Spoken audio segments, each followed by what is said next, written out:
지난 시간에 우리가 5장 1절, 2절을 중심으로 하나님과 화평을 누리자 하는 말씀을 전하였습니다. 하나님과 화평을 누리자, 하나님과 화목하자. 이 말은 우리가 처음부터 하나님과 화목한 상태에 있지 않았다라는 것을 다시금 상기시켜 주는 것이죠. 사람의 그 근본을 늘 기억하고 또 상고하는 것은 우리 신앙에 큰 유익이 됩니다. 흔히 말하기를 선성설이냐 선악설이냐 그런 이야기를 하잖아요.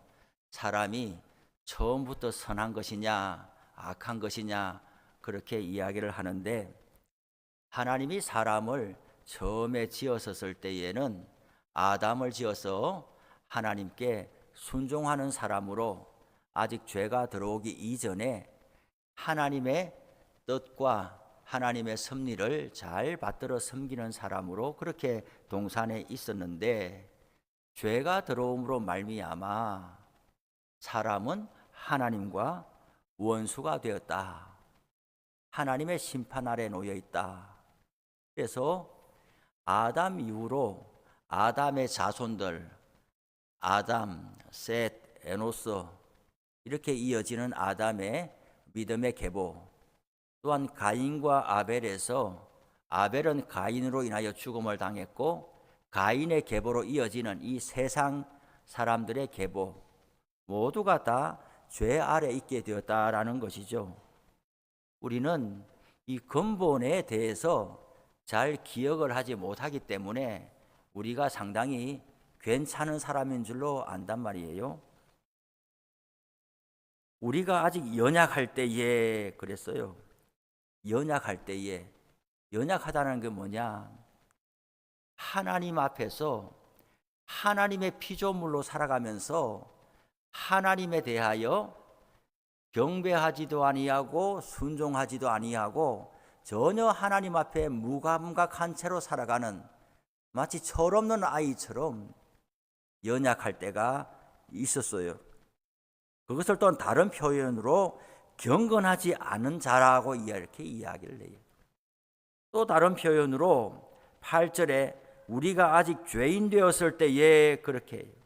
연약할 때에 경건하지 아니하는 자, 죄인, 이 세 가지는 모두 같은 말이란 말이죠.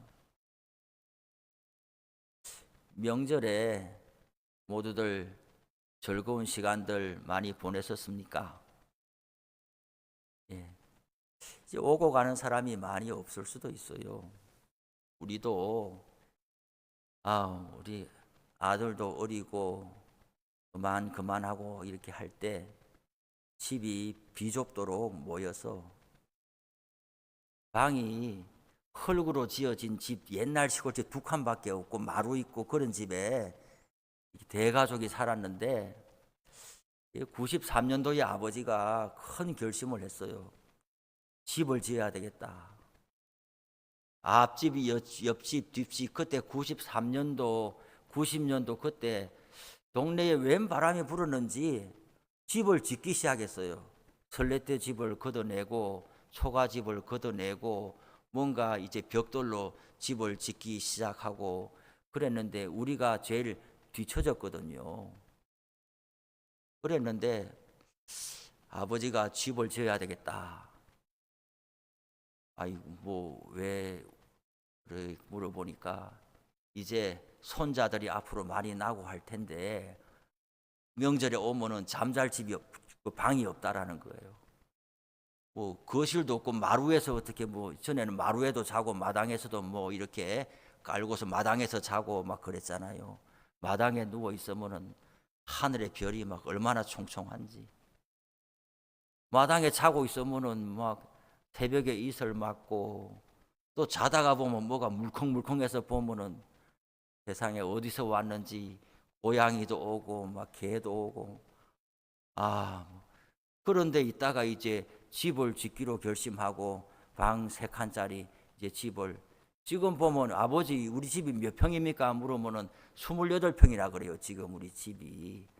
그래도 거실이 있고 집 3칸이 있으니까 명절에 모이면은 그냥 군대에서 자는 식으로 국수 이렇게 세우는 것 같이 그렇게 잠잠히 자고, 뭐 이불도 다 없어가지고 이제 결혼한 형님들은 집에서 이불을 갖고 오고 차에 싣고 오고 뭐, 그리고 애들 막 어리니까 좋은 마음으로 윷놀이 시작했다가 막 애들이 자기가 지고 자기 아버지가 막 돈 내는 거 이런 거 보면 애도 돈이 아까운 줄 아니까 자기 아버지가 벌금 내듯이 막 돈 내는 거 보면 막 울고 뭐 이렇게 야다니고 뭐 또 한두 번 이렇게 달래지만은 뭐 어쨌든 애가 울면은 부모 마음은 또 안 좋은 거 아니겠어요? 뭐 그렇잖아요. 하여튼 이렇게 저렇게 하다가 그때는 아이고 뭐 빨리빨리 이제 더 분가해서 나가고 뭐 그런, 왜 공간이 비좁으니까 그랬는데 지금은 그런 시절이 좀 그리우게 됐어요. 왜 그럴까요?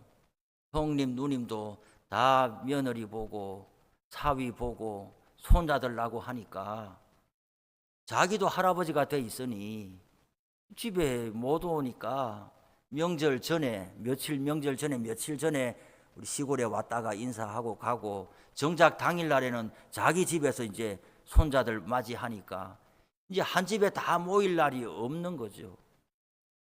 이번에도 가보니까 이제 뭐 저하고 또 이렇게 조금밖에 없어요. 그래요. 명절에 모이면 그런 이제 분위기들도 자꾸 나이가 들어가고 이렇게 하니까 그만 옛날 이야기가 돼버리고 이제는 그만 간소하게 그렇게 돼버렸는데, 명절에 모이면 이야기들이 많잖아요. 뭐 어떻게 살았냐 이야기하고 뭐 또 좋은 소식 있으면 또 이야기하고 뭐 이렇게 하지만은 우리 믿는 사람의 이야기에서는 항상 마지막에 어떤 이야기들이 나오느냐? 그래도 예수 잘 믿는 게 큰 복이더라. 그런 거예요. 정말 그게 이제 청소년 때에 뜨겁게 예수 믿을 때에 막 그때에 똑같은 그 말하고, 이제 막 결혼해가지고 애 놓고 할 때 그 말하고, 손자들 봤을 때 이제 그 나이가 돼서 그 말하고, 그 이제 말의 그 감도와 깊이가 다른 거예요. 인생을 이렇게 살아보니까 뭔가 없을 때에는 그것 있어야죠. 남들 있는 거는 나도 있어야지. 한 인간으로서 그래도 기본적인 존엄성을 가지고 사니까 뒤처지나 싶어 가지고 남들 있는 거 나 없으면 나도 그것을 갖추려고 막 노력하고 애쓰고, 그렇게 이제 나이 들고 그만 늙어지고 하는 것인데, 이래저래 발버둥 치면서 살아보고 이제는 뭐 큰 부자는 아니어도 그래도 뭐 남들 있는 것 있고 나도 집 한 칸 있고 나도 손자 있고 나도 며느리 보고 뭐 남들 있는 거 대충 이렇게 있고 사는데 보니까 사람이 제일 중요하더라 이 말이죠.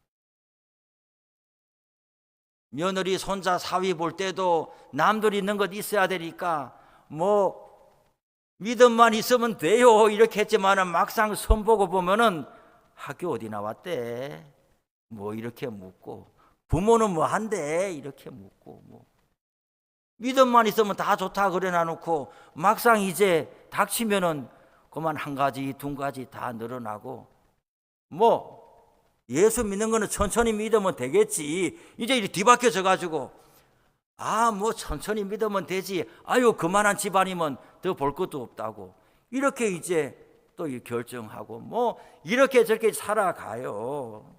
살아가고 시간이 지나면서 보니까 사람의 결심이 참으로 어리석더라 하는 것이죠. 어느 쪽도 다 어려워요. 살림 이루는 것도 어렵고요. 다 어려워요. 그런데 어려운 것 중에서 제일 어려운 게 뭐냐? 사람 변하는 게 제일 어려운 거예요. 우리 집에 와서 달라지겠지, 우리 집에 와서 새 사람 되겠지, 그게 제일 어려운 건데 그게 제일 쉬운 줄 알고 다른 거 다 좋다 그러고 덜커덕 선택하는데 제일 어려운 것이 사람이 변하는 게요. 신앙이 제대로 잘 들어가면은 우선적으로 사람이 겸손해집니다. 이번 명절에 좋은 시간 보내셨습니까? 사람이 사람을 무시하고 멸시하는 것보다 못 견디는 게 없어요.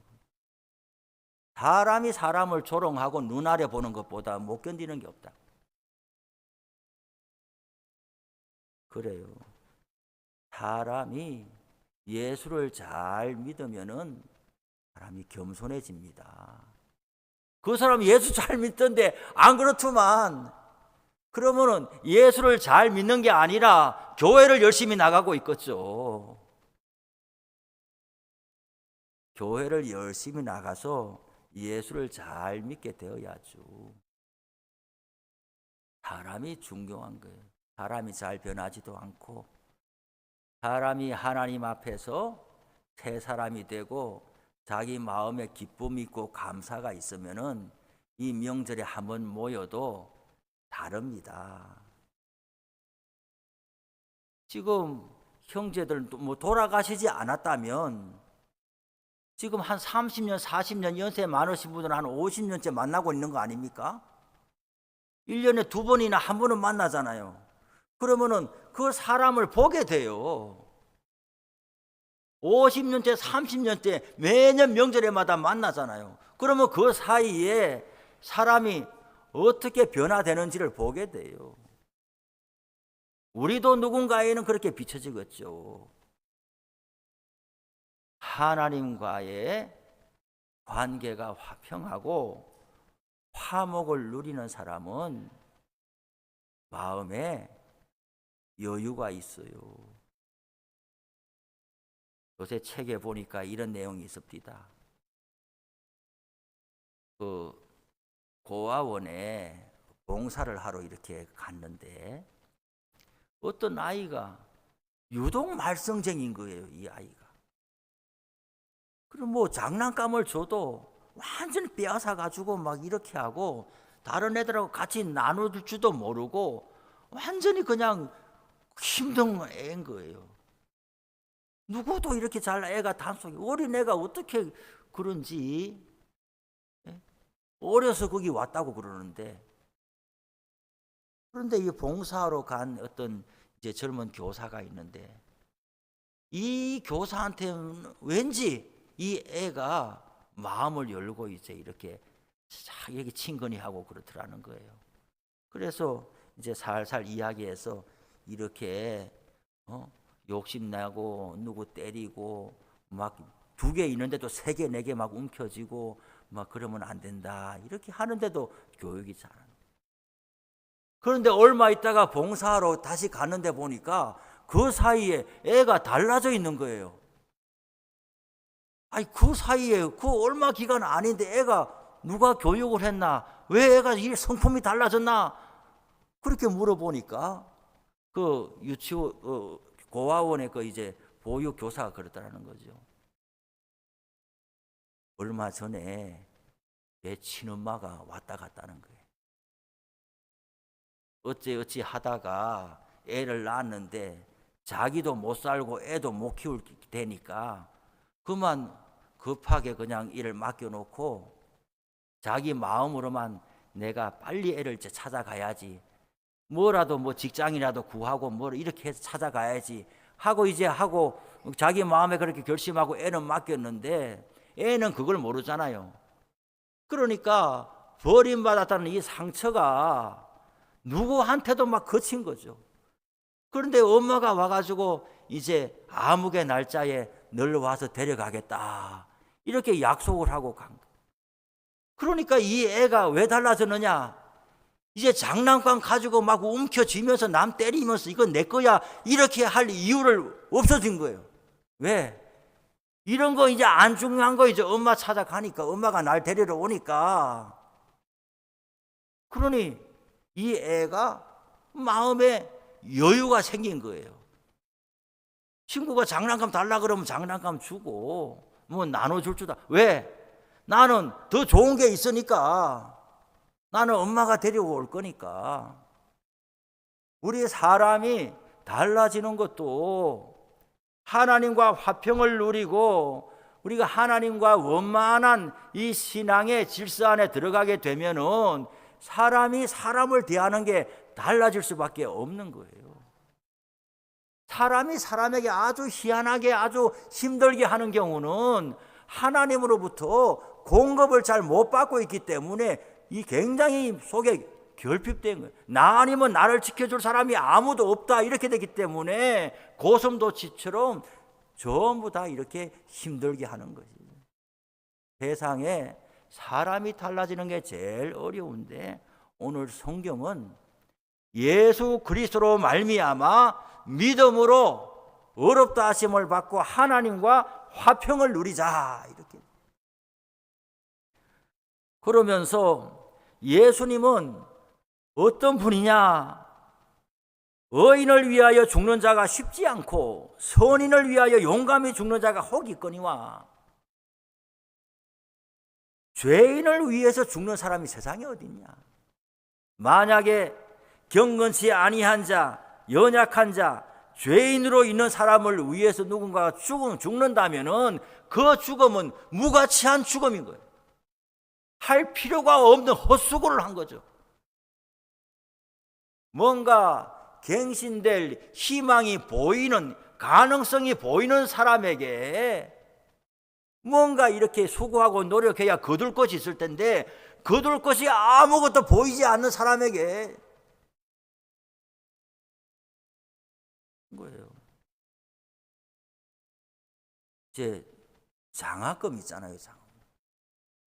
우리 교회는 이제 모르겠어요. 앞으로 또 장학금을 이렇게 주는 그런 날도 많았으면 좋겠어요. 교회가 구제도 하고 이런 거 다 하면서도 또 장학금도 줘서 뭔가 공부의 기회를 늘 또 열어줬으면 좋겠는데 저는 장학금을 못 받아보고 지나갔어요. 교회에서도 못 받아보고 학교에서도 못 받아보고. 그래 저를 아는 사람이 희한하다 희한해. 장학금이 이렇게 흔한데 왜 장학금을 한 번도 못 받을. 나는 액수를 막론하고 장학금이라는 걸 손에 쥐본 적이 없다. 희한하다. 어찌 그럴 수가 있나. 그런데 장학금을 이렇게 주려고 할 때마다 교회에서도 성적표를 떼오라 그러고 될 사람에게 장학금을 준다 이거예요. 아니 저 사람은 집도 넉넉하고 공부도 잘해. 그런데 학교에서도 장학금을 받고 집에서 부모님 아빠 찬스도 있어. 그런데 교회에서도 장학금 또 주는 거예요. 왜? 공부를 잘하니까 앞으로 이제 잘 될 것이라 생각하고 될 사람한테 밀어준다 이거죠. 그런데 나는 지금은 안 되지만 앞으로 잘 될지 알고 돈 주면 안 되나. 그런데 그게 안 통하더라고요. 지금 안 되면 앞으로도 안 된다는 거예요. 이거는 어디다가 호소할 수도 없고. 그래 제가 그렇게 생각했어요. 만약에 내가 앞으로 어떤 자리에 가게 되면은 기준을 좀 달리 해야 되겠다. 공부하는 그 성적으로 주는 장학금도 있거니와 성적은 안 되지만은 그 있잖아요. 공부를 안 하려고 하는 게 아니라 열심히 하기는 하는데 이제 성적이 안 되는 사람도 있을 수 있잖아요. 그런데 그런 아이들 중에서 좀 가난하고 뭔가 결핍되면은 그래 공부하는 끈기와 인내와 성실함이 귀하다 이렇게 하고 그 이름으로 좀 돈 주면 안 되나. 꼭 성적표를 받아가지고 보고서 돈 줘야 되나. 그런 생각을 한 적이 있는데 모르겠어요. 앞으로 제가 장학금을 제 손으로 뭔가 나눌 날이 올란지 모르겠는데 아멘이야. 오늘 성경에 보니까 죄인 우리가 하나님 앞에서 개선될 여지가 하나도 없는 거예요. 만약에 이 죄인 된 사람을 위해서 죽는다라고 하면은 하지 말아야 될 일에 하는 아무런 가능성이 없는 자에게 돈을 주는 건 돈을 버리는 일이에요. 마치 아니 돈 좀 빌려줘봐, 돈 좀 빌려줘봐, 나 돈 없어, 돈 없어, 먹을 것도 없어, 돈 없어, 이렇게 해서 정말 아이고 요즘 세상에 못 먹어서 되겠냐고 돈을 빌려줬더니 나중에 보니까 쌀은 저기 동사무소에서 나오는데 노름하는 데 가서 자꾸 돈을 갖다 준다. 그러면 그걸 알고서도 또 돈 주겠어요? 만약에 그걸 알고서도 돈 빌려주면 그 사람을 망치는 것 아니겠어요? 전혀 개선의 여지가 없는 사람에게 자꾸만 그런 기회를 연장해 주는 것은 돈을 준 사람이 불명예스럽게 되는 것인데, 오늘 예수 그리스도가 우리 사람을 구원하기 위하여 자신의 생명을 내준 것을 성경은 말하기를 아직 연약할 때에 경건치 않은 자를 위하여 죄인을 위하여 내어주셨다라고 하는 거예요. 만약에 이 피조물들이 성경에는 이게 사람이 아닌 산내, 나무, 이 자연세계 이런 거는 사람이 아니에요. 인격이 아니잖아요. 그런데 인격화 시켜가지고 이것이 말을 하는 것처럼 하늘이여 들어라, 땅이여 들어라, 이런 것이 선지서에도 많이 나오거든요. 그것처럼 만약에 이 피조세계가 말을 한다고 하면은 하나님을 보고 뭐라 그랬어요? 사람을 위하여 아들을 보내다니. 이거는 하나님이 하지 말아야 될 일을 하는 거라고. 그러지 않겠냐고요. 그런데 우리가 죄인 되었을 때에, 하나님과 원수 되었을 때에, 하나님의 진노하심에 있을 때에 아들을 보내주셔서 우리를 구원하기를 기뻐하시고 하나님과 화목하도록 해주셨다. 그래서 우리가 예수 그리스도로 말미암아 하나님 안에서 또한 즐거워한다라고 그랬어요. 우리 예수 믿는 사람들은 우리가 왜 기도하느냐? 기도할 때에 물론 우리의 부족과 결핍을 아버지 되시는 하나님께 간구해서 응답을 받지요. 그러나 그것만이 다가 아니라 예수 믿는다는 것 자체, 우리 하나님의 자녀가 된다는 것 자체, 이것을 묵상하고 기도할 때에 이것 때문에 우리에게 일어나는 즐거움과 감사가 항상 있는 것이죠. 이 소유에 대한 것은 있다가도 없어지고 없다가도 있기 때문에 여기 와서 왔다 갔다 하다가 보면 일생을 제대로 감사함을 못하고 일생을 즐거움을 모르고 늘 사람이 이랬다 저랬다 하면서 인생에 큰 기쁨이 없는 것인데, 오늘 성경은 하나님 안에서 즐거워한다 이렇게 돼 있잖아요. 우리 예수 믿는 사람들, 우리 교회가 이제 새신자도 오고 이렇게 하는데 우리 교회에 와서 우리와 함께 예배드리고 또 우리 사람들, 성도들 서로 간에 대화하고 밥 먹고 이야기 나눠보면서 나는 그런 감격이 우리 교회 손님들한테 일어났으면 좋겠어요. 꼭 이 교회를 찾아온 건 아닌데 이사 왔더니 가까이에서 한번 와봤다든지, 아니면 지나가다가 십자가 있어서 오늘 일요일이라서 와봤다든지, 하도 오라 그래서 와봤다든지, 와서 봤을 때에 아이고 땅은 넓지만은 이렇게 요새 멋진 교회들도 얼마나 많은데, 그렇게 큰 기대감이 없이 왔다 할지라도 1시간 예배 드리고 우리하고 밥 먹고 이야기 나누고 서로가 서로를 대하는 모습을 보면서 야, 뭐가 있구나, 참 뭐가 있구나, 이런 궁금함과 기대감이 있는 그런 교회가 되었으면 좋겠어요. 주님의 은혜가 우리를 어디에서 건져냈느냐? 사람은 혼자 이렇게 사는 것 같지만은 오늘 로마서 5장 12절 이하에서 뭐라고 말하느냐? 사람은 아담한테 매여 살든지 예수님 안에 들어와 살든지 둘 중에 한 군데 들어와 있다라고 이야기를 하는 거예요. 사람이 원숭이가 사람이 되지 않는 이상은 모두가 다 아담의 후손이란 말이죠. 아담은 죄 가운데 있던 사람이고 하나님을 향하여 불순종하고 본인이 하나님처럼 되고 싶었던 했던 사람이라, 죄는 두 가지가 있는 것인데 한 가지는 죄의 근본적인 죄가 있는데, 이 죄는 오늘 성경이 말하기를 죄는 그냥 이렇게 어떤 독립적인 실체, 그냥 있는 것, 이렇게 말하는 것이 아니라 인격적으로 이야기를 하고 있어요. 죄가 사람을 다스리고 죄가 사람한테 왕노릇하고 이 근본이라는 게 있어요. 아담이 선악과를 따먹은 것은 그것은 파생적인 죄라고 볼 수 있는 거예요. 죄의 마음이 먼저 들어오고 손을 내밀어서 죄를 행하게 되는 것인 거죠. 그러니 나는 아담의 죄와 같이 죄짓지 않았어, 나는 선악과를 따먹지 않았어, 나는 뭐 특별히 그런 일들을 하지 않았어 라고 해도 기본적으로 죄가 모든 아담의 후손한테 들어와 있기 때문에 나는 이 사람처럼 살지는 않지만은 하나님 보시기에 다른 모습으로 내 죄가 가득하다 이 말이죠.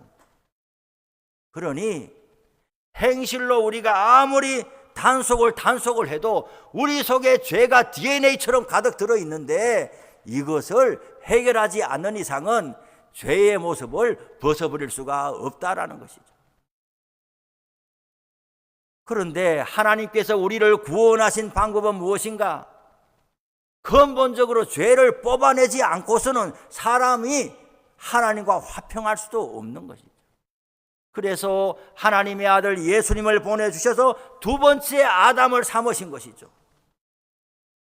우리는 아담의 후손이 아니라 이제 뭐라고 해야 되느냐? 예수님의 후손이라고 말해야 되는 것입니다. 나는 아담을 본 적도 없지만은 아담이 죄의 근본 속성을 지니고 있는 것이 날 때부터 나에게 그대로 들어와 있는 것인데, 그러면 내가 죄인인 줄 뭘로 아느냐? 오늘 성경은 사망이 왕노릇한다라는 거예요. 만약에 우리 가운데 죽지 않는 사람이 있다면 그 사람은 죄가 없는 거예요.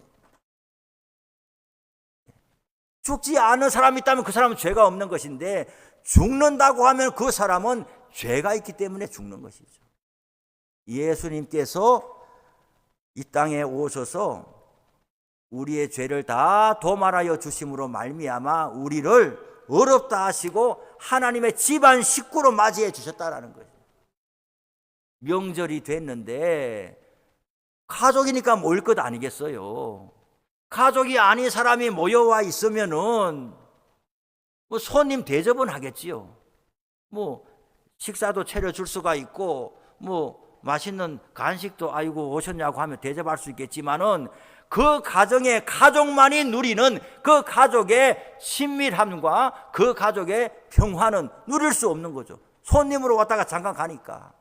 예수님이 우리 가운데 오신 것은 우리를 죄로 인해서 하나님의 원수되고 저 밖에 있던 사람들을 하나님의 가족으로 식구로 맞이해 주셨다는 것. 이제는 사나 죽으나 주의 것이라고 하는 이야기가 우리가 행실이 불완전하고 여전히 어려움과 하나님을 실망시키는 일이 있지만은 이미 하나님의 집안 식구로 들어와 있기 때문에 이 삶이 우리에게 구원이라 이것이고, 이 삶이 다시는 하나님이 우리를 내치지 않는다는 이야기고, 사망이 우리를 삼켜버리지 못하고 영생이 우리 가운데 들어와 있다는 것이고, 그래서 오늘 성경 말씀은 아담에 속한 자가 그리스도에 속한 자로 옮겨지게 되었다. 이것이 우리의 어려움이고 하나님의 선물이다라는 말씀이죠. 이제 찬송하고 기도할 텐데, 오늘 기도할 때에 이러한 예수 그리스도의 구속의 은총으로 인하여 하나님의 자녀된 이 삶의 자리 근본 본분을 잘 간직하고 이번 한 주간도 살아갈 수 있기를 바랍니다. 우리 찬송합시다. 82장